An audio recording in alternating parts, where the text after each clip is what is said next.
24년도에 공급 물량 부족한 거는 2020년도, 21년도에 지금의 야당이 정권을 잡고 있을 때죠. 문재인 대통령 때. 그때 공급을 안 해주던 게 지금 가격 폭등으로 계속 이어지고 있는 겁니다. 전세가도 마찬가지고. 그러니까 이재명 후보는 부동산이라는 거는 사유재산으로 보지 않는 겁니다. 정부가 소유를 하고 정부가 가격 결정을 해야 되고 우리 정부가 나서서 이거를 다 매수해가지고 우리가 싸게 공급을 해줄게. 이런 생각을 갖고 있는 사람이에요. 안녕하세요. 경자인입니다. 오늘 또 집에서 이렇게 촬영을 시작하고 있는데 2024년 12월 4일을 시작으로 10일의 기간 동안에 또 정치적으로 많은 이슈가 있었잖아요. 아무래도 부동산과 정치는 뗄래야 뗄 수 없는 관계고 정치계에서 어떻게 법을 만드냐 부동산에 관련된 세법이라든지 여러 가지 시행법 그리고 대출 이런 거에 대해서 어떻게 시행을 하느냐에 따라 결국 가격에 영향을 주기 때문에 부동산을 다루는 한 명의 유튜브 방송하는 사람으로서 이 부분은 또 짚고 넘어가야겠다. 어떤 영향이 있을지 얘기를 하고 넘어가야겠다 싶어서 이렇게 영상을 촬영하게 됐습니다. 참고로 이제 12월 4일날 계엄령이 선포됐을 때 진짜 저는 짐 싸갖고 내려갈 생각을 했거든요. 전쟁 나는 줄 알았습니다. 계엄령이라는 건 이제 전쟁 났을 때만 이제 하는 걸로 알고 있었는데 다른 쪽으로도 정치적으로 문제가 있어도 이렇게 대통령 권한으로 이렇게 할 수 있다는 걸 이번에 사실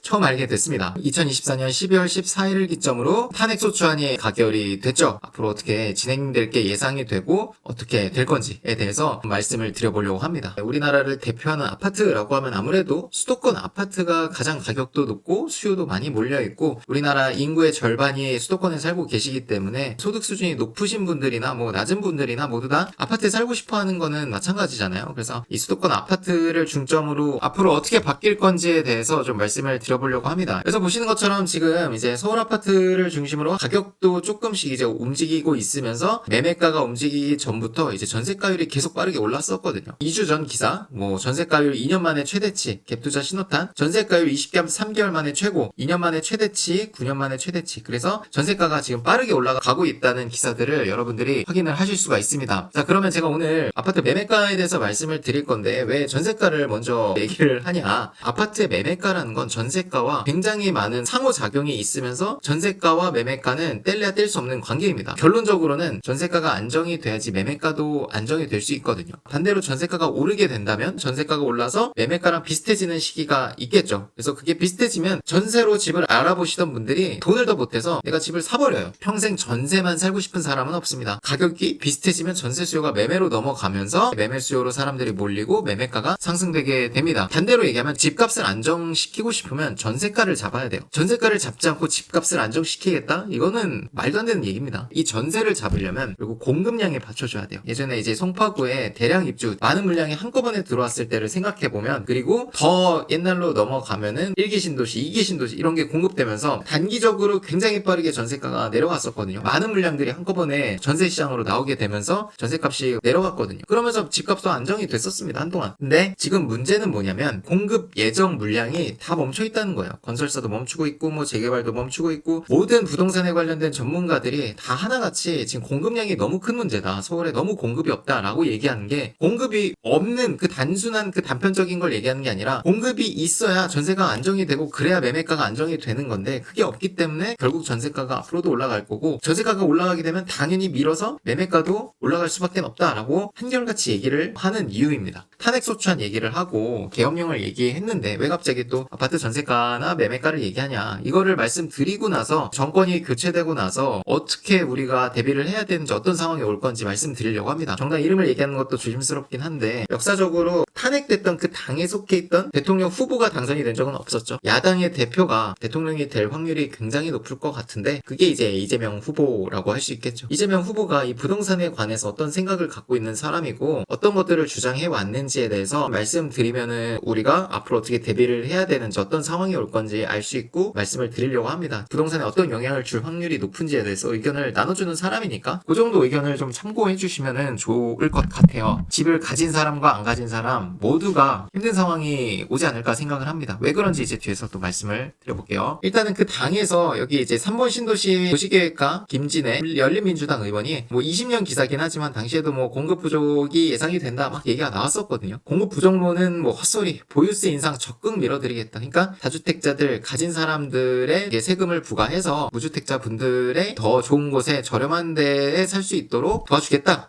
이런 얘기죠. 사실 이거부터 전혀 이제 부동산에 대해서 이해를 못하는 게 아닌가. 이 당시에 그런 건 헛소리다라고 얘기를 했었죠. 이 자료는 이제 KB부동산 리본에서 제공한 자료고 2019년부터 공급량이 엄청나게 줄었거든요. 그 전에도 좀 오르기 시작했지만 2019년, 20년, 21년 기울기가 이제 올라가는 속도다라고 보시면 되는데 굉장히 빠르게 올라가고 있습니다. 서울 아파트의 평균 매매 가격, 평균 전세 가격이라고 보시면 될 것 같습니다. 그래서 2020년까지는 어느 정도 공급량이 받쳐주면서 전세가는 엄청나게 빠른 변동은 없었거든요. 물론 오르긴 했지만. 근데 공급량이 부족해지는 이 20년부터 21년, 22년에 이때 뭐 임대차 3법도 시작이 됐고 하면서 굉장히 빠르게 전세가가 올라갑니다. 근데 진짜 무서운 건요. 이게 22년까지만 나와 있는데 23년, 24년엔 더 많이 올랐고 그리고 25년, 26년엔 더 빨리 오르지 않을까 생각합니다. 왜냐면 공급량이 없어요. 예정된 공급량이 없습니다. 다음 슬라이드를 보시면 되는데 공급량이 98년부터 이제 2024년 그리고 예정량까지 가져왔는데 19년, 20년도엔 적정 수요였다가 그 이후부터는 예정된 공급량이 계속 줄어들어요. 2025년도에 좀 예정이 많다라고 하는데 이것도 다 아마 많이 밀려날 것 같습니다. 지금 뭐 예정된 것도 다 스톱돼 있고 막 하다 보니까 그 밀어지고 있거든요. 제때 공급이 안 되지 않을까 생각이 듭니다. 쭉 내려가고 있어요. 서울 입주 물량입니다. 경기, 인천도 지금 부족한 건 마찬가지예요. 그래서 쭉 이게 결국 전세가에 1차적으로 반영이 될 거고 그 올라간 전세가가 결국은 매매가를 밀어 올릴 거라는 겁니다. 윤석열 대통령 때도 그랬고 문재인 정권 때도 그랬어요. 지금 공급량이 굉장히 부족함에도 불구하고 그것 때문에 지금 집값이 오르는 게 아니다. 부정을 하고 계속 공급하던 거를 못하게 하고 재개발하는 것도 재개발의 조건을 어렵게 해가지고 막아왔었거든요. 계속 보류시키고 그게 지금 결국은 서울, 뭐 경기, 인천 아파트 매매가에 영향을 주는 건데 지금 정권도 공급량에 대해서 이거 해결을 못했지만 그 전 정권 그리고 지금의 야당인 민주당은 공급에 대해서 굉장히 부정적인 당입니다. 민주당이 이제 또 집권을 하게 되면은 제 생각에는 공급량을 계속 늘리지 않을 것 같아요. 24년도에 공급량 부족한 거는 2020년도, 21년도에 인허가를 안 해줬기 때문에 지금까지 영향이 온 거거든요. 지금의 야당이 정권을 잡고 있을 때죠. 문재인 대통령 때. 그때 공급을 안 해주던 게 지금 가격 폭등으로 계속 이어지고 있는 겁니다. 전세가도 마찬가지고. 이재명 후보가 그동안 했던 얘기들을 좀 살펴볼 건데 했던 발언들을 보면은 그 사람이 갖고 있는 생각들을 알 수가 있잖아요. 기사 제목들을 보면은 조금 이제 심각하다라고 생각이 드는데 24년 올해 3월에 나왔던 기사입니다. 월세 1만원, 임대주택, 반값 등록금 이런 것들을 이제 주장했던 사람이고 그리고 토지 공개념 언급한 이재명, 공직자 부동산 소유 제한해야 이런 얘기도 했었고 그러니까 이재명 후보는 부동산이라는 거는 사유재산으로 보지 않는 겁니다. 정부가 소유를 하고 정부가 가격 결정을 해야 되고 가격이 오르고 전세가가 오르는 거는 나쁜 집주인들이 가격을 올리고 임차인분들은 악덕한 집주인들의 사유재산으로 인해서 피해를 보고 있는 거다. 우리 정부가 나서서 이거를 다 매수해가지고 우리가 싸게 공급을 해줄게. 이런 생각을 갖고 있는 사람이에요. 그리고 100만 가구 기본주택, 국립대 전문대 무상교육.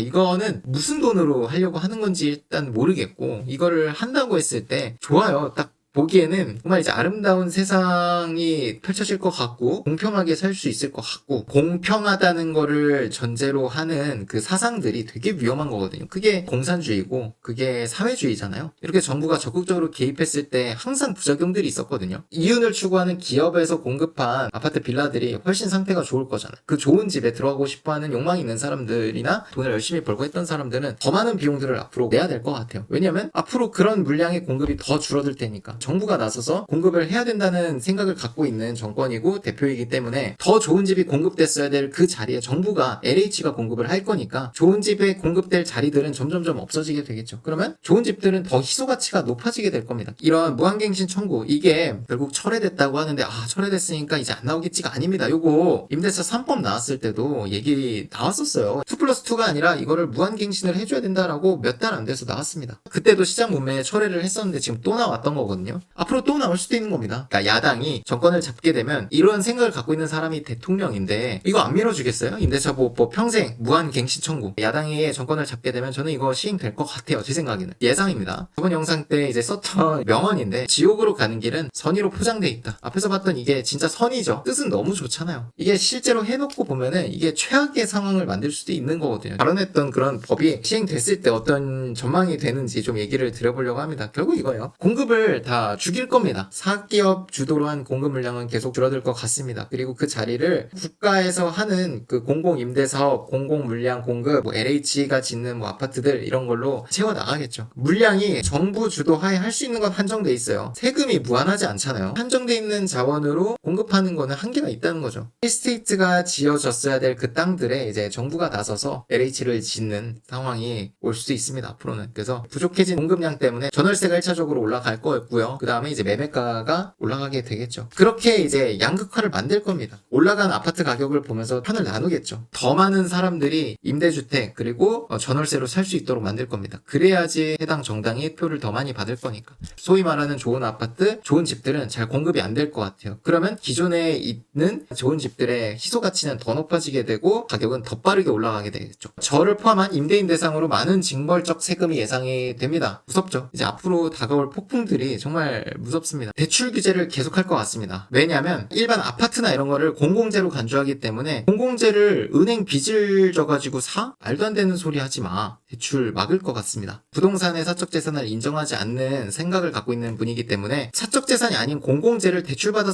사는 거는 말이 안 되는 거거든요. 은행 대출 규제를 엄청나게 하지 않을까. 우리가 몇 년 전에 이제 15억 이상의 아파트들은 대출을 아예 안 해줬던 적이 있어요. 저는 그게 그때는 15억이었지만 앞으로는 10억이 아니라 10억, 5억 모든 아파트는 대출 그냥 금지 뭐 이렇게도 장기적으로는 갈 수 있을 것 같아요. 그 정당이 계속적으로 정권을 잡는다고 했을 때 그렇게 하면서 계속 또 양극화를 만들겠죠. 돈이 있는 사람은 어쨌든 좋은 거를 현금으로 살 거고 못 사는 사람들은 영원히 내 집 마련을 못하게 될 수도 있습니다. 레버리지 삼을 수 있는 도구도 뺏어갈 것 같아요. 그리고 임대주택만 공급을 할 겁니다. 사적 재산을 인정 안 하니까 기존 집주인들이 갖고 있는 것들을 어떻게든 세금으로든 어떤 방법, 다양한 방법들을 동원해서 집주인들한테 뺏어서 국가가 가져갈 것 같아요. 마치 지금 다주택자들 허그 보증보험 한도를 낮춰가지고 경매로 넘기게 한 다음에 그거를 허그에서 낙찰을 받아가고 있죠. 결국 허그라는 기관도 세금으로 운영되는 기관이고 그러면 이제 국가기관이라고 볼 수 있는 거죠. 그런 방식처럼 다주택자들을 어떻게든 힘들게 만들어서 그 재산을 국가가 가져와서 임차인분들한테 싼 가격에 공급을 하겠다. 이게 말은 좋지 장기적으로 봤을 땐 절대 좋은 게 아니라는 거죠. 국가가 뺏어가고 있는 겁니다. 장기적으로는 내가 샀었어야 되는 집이 없어지게 되는 거예요. 국가가 가져가게 되면서 정부가 이제 많은 물량을 갖게 된다면 가격 결정을 또 정부가 하겠죠. 어쨌든 이미 부동산을 갖고 있는 분들은 대비를 해야 됩니다. 지금 막 갭 투자하고 무리하게 투자하는 때는 아니에요. 저도 지금 어떻게든 현금 보유를 늘리고 있거든요. 지금 외부 요인들이 너무 불확실성이 너무 큽니다. 앞으로 어떻게 정치도 그렇고 경제적으로도 불확실성이 너무 강해서 그런 거에 대비해서 어쨌든 우리 돈으로 또 세금을 내고 임차인들한테 보증금을 내어줘야 될 수도 있으니까 이미 다주택자이신 분들은 그런 걸 대비하면서 내가 지금 갖고 있는 집을 어떻게든 지키려고 하시는 게 중요할 것 같습니다. 긍정적인 면을 말씀드리면 어떻게 잘 버티면 우리가 기존에 갖고 있던 주택들은 희소 가치가 더 높아질 것 같아요. 개인이 집을 사고 이런 게 훨씬 더 어려워질 거니까 매매가에 반영이 될 거고 잘 버티면 이 매매가 폭등으로 이어질 때 또 좋은 가격에 매도를 할 수도 있고 아니면 또 더 가져갈 수도 있는 거고요. 전월세 가격이 올라가면 또 임대료, 임차료를